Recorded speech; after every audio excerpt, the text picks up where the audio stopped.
Good morning students, myself Devesh and you are watching channel explain. तो आज हम करवाने वाले हैं क्लास 10th की आपकी जो हिंदी की बुक है कृतिका का सेकंड पार्ट है, कृतिका भाग 2। तो आपकी हिंदी की बुक का जो पार्ट नंबर 1 है, चैप्टर नंबर 1। तो चैप्टर नंबर 1 को आज हम कंप्लीट करवाने वाले हैं इस वीडियो में। चैप्टर नंबर 1 का नाम है, जैसे कि आपको पता है, माता का आंचल। तो आज हम माता का आंचल इस चैप्टर की समरी कवर करवाएंगे। तो सबसे पहले स्टार्ट करते हैं चैप्टर को।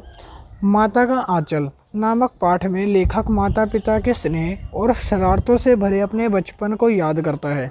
अब यहाँ पर जो राइटर है जिन्होंने ये कहानी लिखी है वो यहाँ पर बताते हैं कि किस तरह से वो बचपन में अपने शरारतें किया करते थे और अपनी माता पिता को परेशान किया करते थे, तथा उनका नाम तारेश्वर था और जो उनका नाम है वो तारकेश्वर था। बचपन के समय पिता अपने साथ ही उन्हें सुलाते थे, सुबह उठाते थे और नहलाते थे। अब वो अपने जीवन में बताते हैं कि जब मैं छोटा सा बच्चा था, छोटे बच्चे अब कोसली अपने आप तो नहा नहीं पाते या अपने आप खाना नहीं खा पाते, अब कपड़े पहनना, तैयार करना, तो ये सारे काम उनके माता पिता करते थे।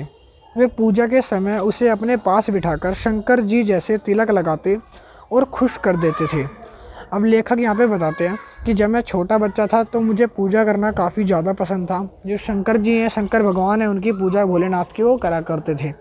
उनके पिताजी अपने बगल में उसको बिठाते थे ताकि वो पूजा भी कर सके और साथ साथ उसको वैसा तिलक भी लगाते थे जैसे शंकर जी के सर पे, माथे पे आपने देखा होगा लगा रहता है वाइट रंग का, जिसमें 3 लाइन्स होती है, 3 लाइन्स का, तो वैसा वो लगाते थे।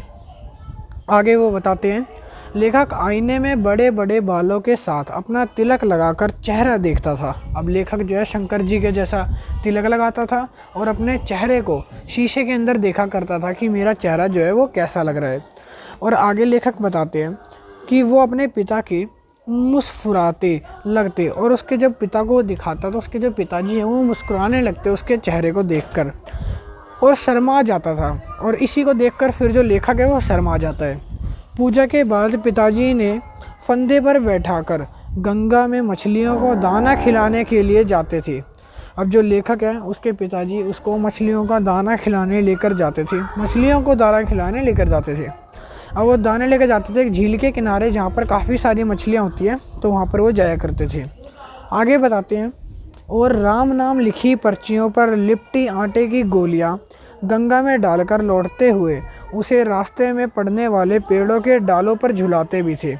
अब ना जो छोटी छोटी गोलियां मछलियों के लिए लेके जाते थे, उनके ऊपर है ना, गोलियों के ऊपर राम नाम लिखा रहता था। मतलब कि वो राम का नाम है, किसी चीज़ से बोल सकते हो, हल्दी से या किसी चीज़ से वो लिखे रहते थे उस पर, उसको लेके जाके डाल देते थे। और लौटते समय जो पेड़ पड़ते थे, पेड़ों पे रास्ते में जैसे कि काफ़ी हरे हरे पेड़ पड़ते हैं, तो उन पर लेखक को झुलाया करते थे। लेखक की आदत थी कि वो थोड़े शरारती तो थे ही, इसलिए उनको झूलना जो है काफ़ी पसंद था। घर आकर जब वो अपने साथ खाना खिलाते थे और जब वो घर आते थे तो अपने साथ साथ लेखक को लेकर बैठते थे, बोलते थे कि चल मेरे साथ खाना खा। तो इस तरह के अपने वार्तांत बताते हैं। तो माँ और उसके कोर छोटे लगते थे। अब जो माँ है ना, अब माँ उन्हें जब खाना खिलाती थी तो माँ के जो कोर है ना, जो टुकड़े हैं, जो निवाले हैं, वो छोटे छोटे लगते थे। वो कैसे? क्योंकि जब लेखक खाना खाया करते थे तो उनके पिताजी का हाथ थोड़ा बड़ा था, इसलिए वो बड़े बड़े हाथों से खाना खिलाते थे। जिस दिन उनकी माँ उन्हें खाना खिलाती थी तो उनकी माँ का हाथ छोटा लगता था, जिससे छोटा छोटा थोड़ा थोड़ा खाना वो खिलवाते थे।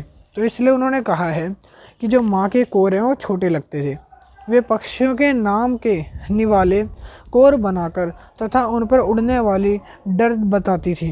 अब वो बताती थी, जब वो खिलाती थी उनसे खाना लेखक को, तो वो खाने से मना कर देते थे, जिसके कारण उसकी माँ जो पक्षी हैं, पक्षियों के नाम के निवाले मतलब कि छोटे छोटे टुकड़े खाने के लिए बनाती थी कि ये वाला बुलबुल का है, ये वाला चिड़िया का है, ये वाला स्वान का है, ऐसे बोलकर वो उनको खाना खिलाया करती थी।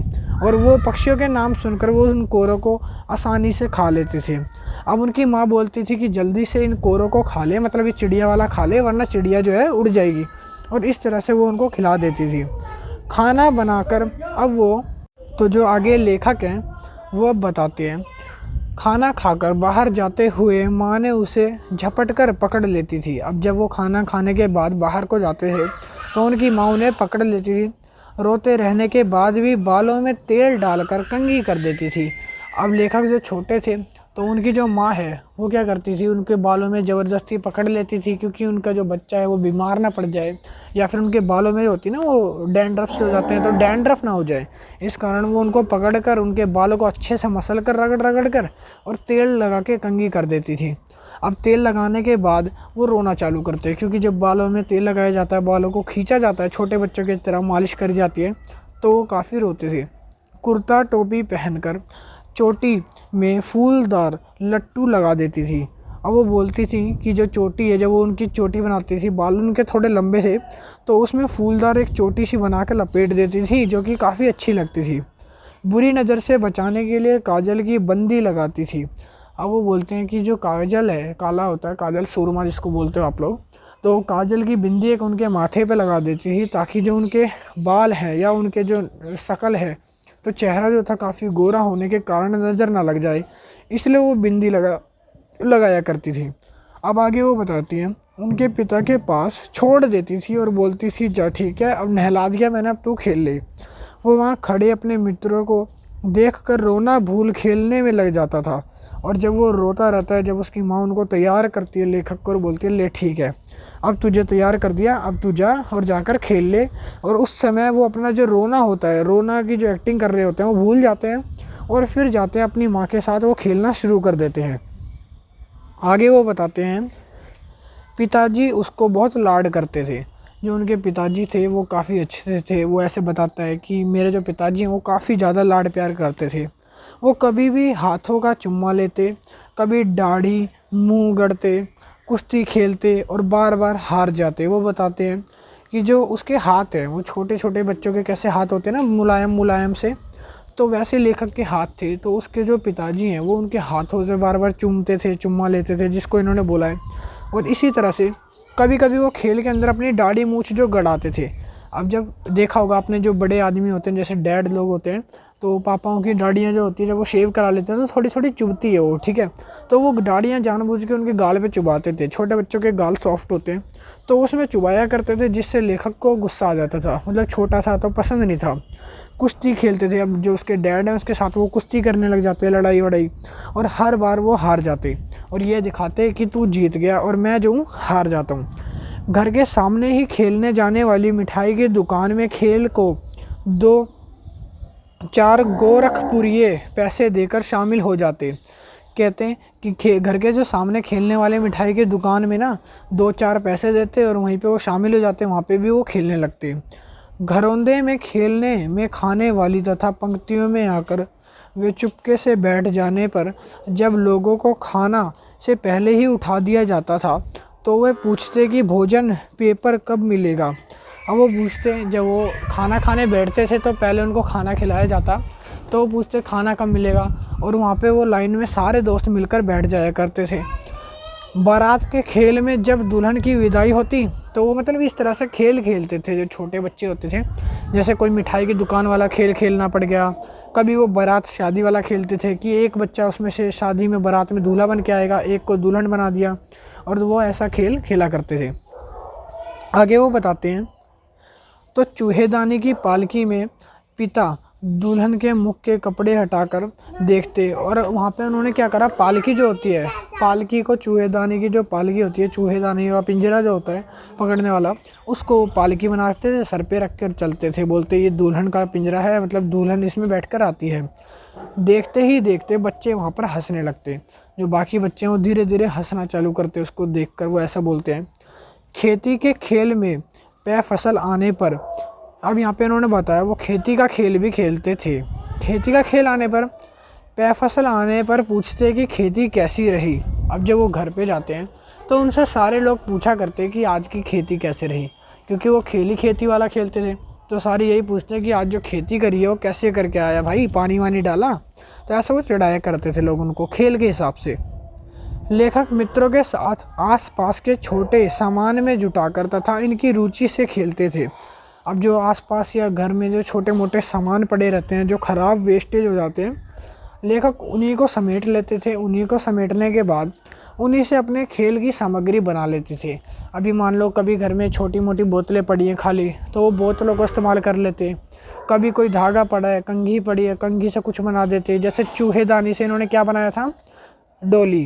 तो चूहेदानी से जैसे इन्होंने डोली बनाई थी दुल्हन की, तो इस तरह से वो अलग अलग खेल खेला करते थे। आगे बताते हैं, लेखक मित्र के आसपास छोटे मोटे सामानों को जुटाकर खेलने में रुचि लेते। उन खेलों को देखकर सभी खुश हो जाते। अब वो खेल जब खेलते थे तो आसपास कुछ लोग होते थे जो उनको देखते थे कि ये बच्चे जो हैं वो किस तरह का खेल खेल रहे हैं, अजीब से खेल खेला करते थे। तो सारे देखकर आनंद उठाते थे। तिवारी के नाम के जान पहचाने वाले लोग एक बूढ़े आदमी का मजाक उड़ाना और आंधी आने पर लोकगीत गाना लेखक व उसके दोस्तों की आदत बन गई थी। अब वो क्या करते थे, एक आदमी था वहाँ पे, बूढ़ा आदमी जो उनके घर के पास रहता था, वो उस बूढ़े आदमी की नकल करते थे अपने खेल के अंदर। एक बच्चा बूढ़ा आदमी बन जाता था और उस बूढ़े आदमी की नकल उतारनी चालू कर देते थे और वो बूढ़ा आदमी का मजाक उड़ाते थे, जिससे लोगों को मज़ा आता था और बूढ़े आदमी जो है काफ़ी चिढ़ जाता था। आगे वो बताते हैं, वो लोग गीत गाते थे तथा ये सब उनकी जो है आदतें बन गई थी, वो हमेशा ये सब करते थे। एक बार तिवारी का मजाक उड़ाने पर अध्यापक ने लेखक की खूब पिटाई करी। अब लेखक जब ऐसा खेला करते थे तो तिवारी जी जो थे बूढ़े आदमी, एक बार उन्होंने कह दी शिकायत उनके लेखक से, मतलब कि लेखक के अध्यापक से, टीचर से।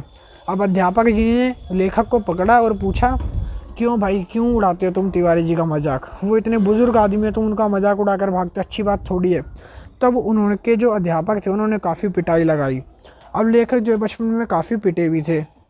पिटाई के बाद पिता ने बचाव कर लिया तथा संतावना दी। अब पिता जो थे उसके लेखक के, उन्होंने अध्यापक से ये कहकर बचा लिया कि अब ये अगली बार से ऐसी गलती नहीं करेगा।